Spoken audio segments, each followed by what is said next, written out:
શું તમે કોઈ એવા બાળકને જાણો છો જે અનાથ છે, જેની પાસે રહેવાના ઘર છે ને ભરોસો છે?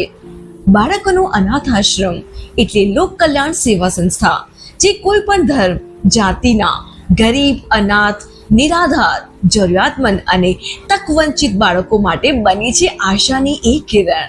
અહીં 5 વર્ષથી 18 વર્ષ સુધીના બાળક કે બાલિકાઓને રહેઠાણ, ભોજન, શિક્ષણ અને સંસ્કાર બધું આપીએ છીએ સંપૂર્ણ રીતે મફત. ધોરણ 1 થી કોલેજ સુધીની શિક્ષણ સંસ્થાની જવાબદારી. બાળકોને માત્ર 2 જોડ કપડાં સાથે લાવવાના હોય છે, બાકી તમામ જરૂરી વસ્તુઓ સંસ્થા પૂરી પાડે છે. અહીંયા દરેક બાળક ભગવાન સમાન છે અને એના જીવનને સુખમય બનાવવાની અમારી જવાબદારી છે. અમારા માટે બાળકો જ ભગવાન. અમે તો બાળકોના દુઃખે દુઃખી અને બાળકોના સુખે સુખી. વધુ માહિતી માટે આજે જ લોક કલ્યાણ સેવા સંસ્થાનો સંપર્ક કરો. અમારું એડ્રેસ અને ફોન નંબર સ્ક્રીન પર આપેલા છે.